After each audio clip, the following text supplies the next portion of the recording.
Uttarandhra Sujala Sravanthi project ఏదైతే ఉందో ఇది మరి చంద్రబాబు నాయుడు గారి యొక్క కళ అధ్యక్ష.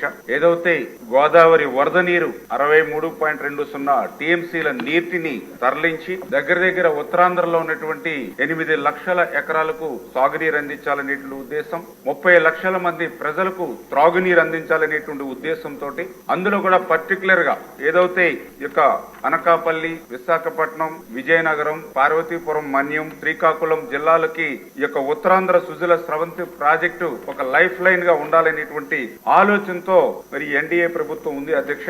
ఏదైతే ఈ యొక్క ఇంత ఇంపార్టెంట్ అయినటువంటి ఉత్తరాంధ్ర సుజల స్రవంతి మరి ఏదైతే ఆ రోజు 2009లో మరి 7,214 కోట్లకి పరిపాలనా పరమైనటువంటి అనుమతులు ఇచ్చారు తప్ప తర్వాత ఈ యొక్క పనులకు సంబంధించి ఏం మాత్రం కూడా జరగనటువంటి పని మీ దృష్టికి తీసుకొస్తున్నాను అధ్యక్ష. అటువంటి సందర్భంలో ఏదైతే 2014లో తెలుగుదేశం ప్రభుత్వం అధికారంలోకి వచ్చిన తర్వాత ఆ రోజు 2017లో ఆ రోజు చంద్రబాబు నాయుడు గారు మరి ఫేజ్ 1 గా ఏదైతే 10 టీఎంసీల నీటిని దగ్గర 1,30,000 ఎకరాలకు సాగునీరు అందించాలనేటువంటి ఉద్దేశంతో అధ్యక్ష ఈ ఫేజ్ 1 లో మీది కూడా నర్సీపట్నం, అందులో కూడా 40,000 ఎకరాల వరకు కూడా ఇందులో ఉంది. ఈ రకంగా ఆయన ఏదైతే 2,022 కోట్లకు ఆ రోజు టెండర్స్ ని పిలిచడం జరిగింది. ఫేజ్ 1 లో దగ్గర కొంత ఎర్త్ వర్క్, అదేవిధంగా సర్వే మాత్రం జరిగినటువంటి స్థితిలో మళ్ళీ 2019లో ప్రభుత్వం మారడంతో 2019, 2024 5 సంవత్సరాల్లో గత వైఎస్ఆర్సీపీ ప్రభుత్వం ఈ ఫేజ్ 1 కి చేసింది 0 అధ్యక్ష. అదేవిధంగా ఏదైతే 2020లో ఆర్భాటంగా ఫేజ్ 2 అని చెప్పి ఏదైతే 15,028 కోట్లు ఫేజ్ 2 కి, ఫేజ్ 1 కి 2,022 కోట్లు, మొత్తం 17,050 కోట్లు పరిపాలన అనుమతులు అయితే ఇచ్చారు తప్ప 5 సంవత్సరాల్లో 5 రూపాయల పని కూడా గత వైఎస్ఆర్సీపీ ప్రభుత్వం చేయలేనిటువంటి పరిస్థితి రికార్డుల పరంగా కూడా ఉన్నటువంటి పరిస్థితి అధ్యక్ష. మరి ఇటువంటి స్థితిలో ఏదైతే మరి ఈ రోజు మేము కూడా ఆ నివేదిక తెప్పించి పరిశీలన చేసినటువంటి పరిస్థితుల్లో ఏదైతే ఇక ఫేజ్ 2 కి సంబంధించి ఇంకా మెయిన్ కెనాల్, అదేవిధంగా ఒక లిఫ్ట్, 3 రిజర్వాయర్స్ అంటే ఏదైతే Bhudevi, VNPuram, Tatipudi reservoirs, distribution system, అదేవిధంగా పంపు హౌసెస్, అదేవిధంగా R&R, ఇంకా 38,000 ఎకరాలు మరి ఏదైతే సభ్యులు చెప్పినట్లుగా భూసేకరణ కూడా చేయవలసి ఉంది అధ్యక్ష.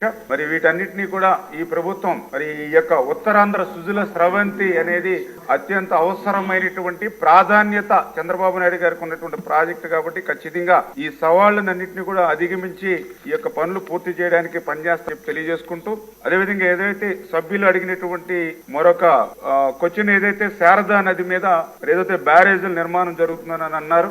ఏదైతే ఈ శారదా నది అనేది అనంతగిరి నుంచి ఎస్రాయం వరకు 125 కిలోమీటర్లు ఏదైతే ఉందో మరి ఇక్కడ గ్రోయిన్స్, చెక్ డ్యామ్స్ అంటే దగ్గర 24 స్కీమ్స్ వరకు కూడా ఈ శారదా నది మీద ఉన్నాయి. ఈ దగ్గర 40,000 ఎకరాల వరకు కూడా ఆయకట్టుకి మరి సాగునీరు అందిస్తూ ఉంది. అయితే దురదృష్టం ఈ యొక్క స్కీమ్స్ అన్ని కూడా గౌరవ సభ్యులు చెప్పినట్లుగా శిథిలా వ్యవస్థలో ఉన్నటువంటి పరిస్థితి వాస్తవం అధ్యక్ష. అందులో కూడా పర్టికులర్ గా 4 స్కీమ్స్ అయితే మొత్తం దెబ్బతిన్నటువంటి పరిస్థితుల్లో 2018లో మనం పునః ప్రారంభించాలనే ఉద్దేశంతో ఆ రోజు తుమ్మపాల గ్రోయిన్ మరి ఆ రోజు 23.86 కోట్లు 2018లో నిధులు మంజూరు చేశాం.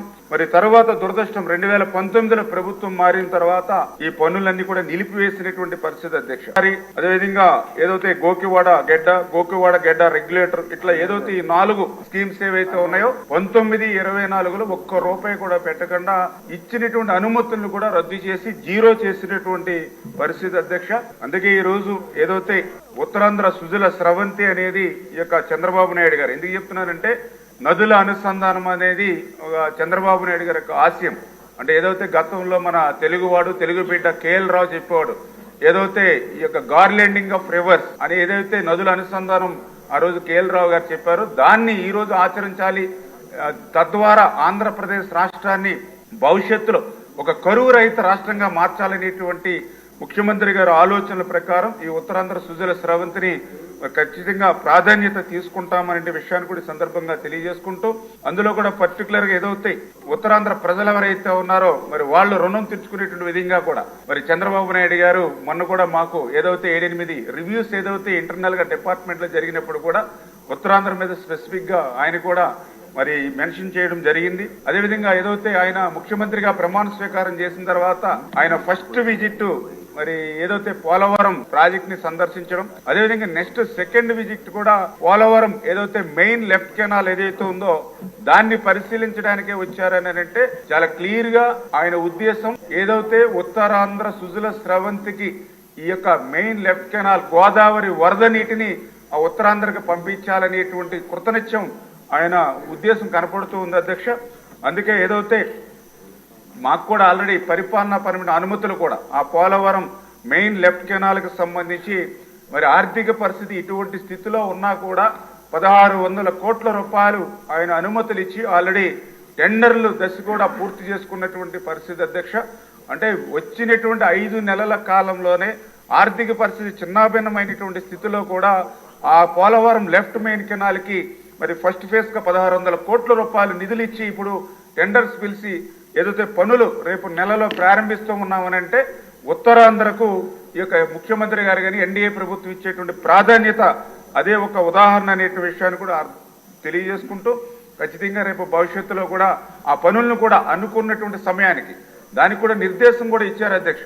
ఏదో మనం టెండర్స్ పిలిచాము ఏదో 4 సంవత్సరాల్లో 10 సంవత్సరాల్లో కాదు, మాకు టైం బాండ్ కూడా ఆ ఏదైతే మెయిన్ లెఫ్ట్ కెనాల్ వర్క్స్ కూడా ఇమ్మీడియట్లీ నెక్స్ట్ మంత్ స్టార్ట్ చేసి వచ్చే సీజన్కి అంటే 2025 జూలై కల్లా ఏదైతే ఆ యొక్క గోదావరి వరద నీటిని ఉత్తరాంధ్రకు అందించాలనేటువంటి విధంగా చంద్రబాబు నాయుడు గారు కూడా మాకు నిర్దేశం చేయడం జరిగింది. తప్పనిసరిగా ఇవన్నీ కూడా పూర్తి చేస్తామని చెప్పి మీ ద్వారా తెలియజేసుకుంటున్నాం.